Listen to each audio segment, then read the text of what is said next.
പ്രിയമുള്ളവരെ, ഈ നമ്മുടെ സമൂഹത്തിൽ ഈ കൊടികളെയും ഒക്കെ ഹിന്ദു സമുദായത്തെ ഇങ്ങനെ അപകീർത്തിപ്പെടുത്തുന്ന ചില പ്രശ്നങ്ങൾ ഈ ഭരണഘടനയിലും ഉണ്ടായി. നമ്മുടെ സ്വാതന്ത്ര്യ സമരത്തിൽ പല പോരായ്മകളും ഉണ്ട്. അത് നമ്മൾ അംഗീകരിക്കണം. മുൻകാലങ്ങളിൽ പല വൃത്തികെട്ട രീതിയിലുള്ളത് സംഭവിച്ചിരിക്കാം. വൃത്തികേടാന്ന് പറയാനൊക്കില്ല. നമ്മുടെ മുൻഗാമികളാണ് അതൊക്കെ ചെയ്തു വന്നത്. അതുകൊണ്ടാണ് നമുക്കിന്ന് ഈ ഫ്രീഡം എന്ന ഒരു സങ്കല്പത്തിലേക്ക് ഇന്ന് നമ്മൾ എല്ലാ രാജ്യങ്ങളെക്കാട്ടിലും സ്വതന്ത്രരായിട്ട് ജീവിക്കാൻ കഴിയുന്നു. 1905 ആദ്യത്തെ ഭാരത് മാത എന്ന പതാക ഏന്തിയ ആ ചിത്രം ഉണ്ടായത് 1905. അതായത് ബംഗാൾ വിഭജനത്തിന് മുമ്പ് ആ സമയത്താണ്, ആ കാലഘട്ടത്തിലാണ്, കഴ്സൺ പ്രഭുവിൻ്റെ കാലത്താണ് ഇത്തരം ഒരു ഐഡിയ ഉണ്ടായത്, ഭാരത് മാത എന്ന് ഉള്ള സങ്കല്പം ഉണ്ടായത്. അതിന് ശേഷം 1947 ജൂലൈ 22 നമുക്ക് ത്രിവർണ പതാക എന്ന സങ്കല്പത്തിലേക്ക് വന്നത്. അന്നേരം ഓർത്തുകൊള്ളുക, നമ്മൾ ഒത്തിരി കാര്യങ്ങൾ പഠിക്കാതെ ചുമ്മാതെ കിടന്ന് തർക്കിക്കുകയല്ല. അതിനു മുമ്പ് ഹിന്ദുക്കളും ഗാന്ധിജി അല്ലാത്ത ബാലഗംഗാധര തിലകനും അങ്ങനെയൊക്കെയുള്ള മഹാവ്യക്തികൾ അന്ന് ഹിന്ദുക്കളായിരുന്നു. അവരുടെ കൂടെ മുസ്ലിങ്ങളും ഉണ്ട്.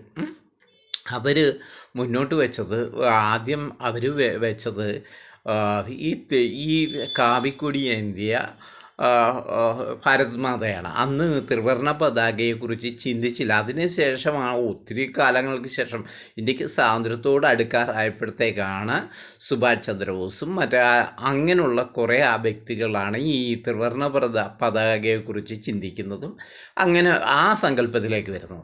അതിനു മുമ്പേ എല്ലാം ഈ കാവിക്കൊടി ഏന്തിയ ഭാരത് മാതയാണ്. അത് നിങ്ങളുടെ അത് ഈ ചിലരുടെ ഈ മോശമായ ചിന്തയാണ് ഇത് വഴിവെക്കുന്നതൊക്കെ. നമ്മുടെ ആദ്യ സ്വാതന്ത്ര്യ സമര സേനാനികളെ അപമാനിക്കുകയാണ് ഇതിലൂടെ ചെയ്യുന്നത്.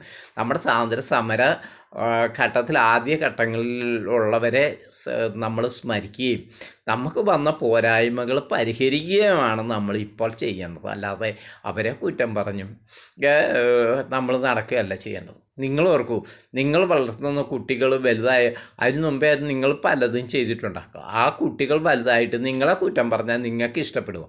ഇതുപോലേ ഉള്ളൂ ആ ഭാരത് മാതായുടെ കാര്യം. അവർ അത്രയെങ്കിലും ചെയ്തല്ലോ.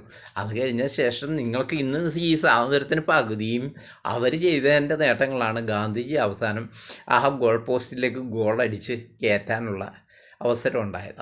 എന്തും ആയിക്കോട്ടെ, ആരും ആയിക്കോട്ടെ, അത് ഭാരത് മാതായോ അത് നമ്മുടെ സ്വാതന്ത്ര്യത്തിൻ്റെ ആ വർഷങ്ങളിൽ 1947 ഇത് ഒറിജിനേറ്റ് ചെയ്ത് നാഷണൽ ഫ്ലാഗ് ആയതുമൊക്കെ അതൊന്നും ഓർത്താൽ മതി. അല്ലാതെ എന്തിനും ഈ ആവശ്യമില്ലാത്ത ചിന്താഗതിയും ബഹളവും വർഗീയതയും ജാതീയതയും ഒക്കെ ഉണ്ടാക്കുന്നത് വെറുതെ അതൊക്കെ മാറ്റി വെച്ചിട്ട് നമ്മുടെ രാജ്യത്തെക്കുറിച്ച് ഇപ്പം പ്രസൻറ്റ് ടൈമിൽ എന്ത് നടക്കാൻ പോകുന്നു, പ്രസൻറ്റ് ടൈമിൽ എന്തൊക്കെ നടക്കുന്നു, അത് ഫ്യൂച്ചറിൽ നമുക്ക് എന്തൊക്കെ ചെയ്യാൻ കഴിയും, അതിനെക്കുറിച്ചും ഒക്കെ ചിന്തിക്കുക. നമ്മുടെ ഇപ്പോൾ പ്രസൻറ്റ് ടൈം എന്തൊക്കെ ചെയ്യുന്നു, അത് ഫ്യൂച്ചറിൽ എത്ര വർഷം ആ പ്രോജക്റ്റുകളൊക്കെ കൃത്യമായിട്ട് നിൽക്കും എന്നതിനെക്കുറിച്ച് ചിന്തിക്കുക. അല്ലാതെ ഈ ആവശ്യമില്ലാത്ത കാര്യങ്ങളെക്കുറിച്ച് ഒരൊറ്റപ്പം ഞാൻ കണ്ടത് ഏതാണ്ട് BJP ഏതാണ്ട് അങ്ങനെയുള്ള കുറച്ച് പാർട്ടികൾ ഈ വികസനം എങ്ങനെയൊക്കെ വരുത്തണമെന്ന് ചിന്തിച്ചു കുറേ കാര്യങ്ങൾ പറയുന്നുള്ളൂ. ബാക്കിയുള്ളവരെല്ലാം ഇങ്ങനെ പഴയ വിഴുപ്പലക്കി ഇങ്ങനെ നടക്കുന്നതല്ലാതെ ഒരു ചിന്താധാരയില്ല. അവരെന്തവാ ചെയ്തു ഇനിയും ചെയ്യുന്നൊന്നും പറയാനൊക്കെയില്ല.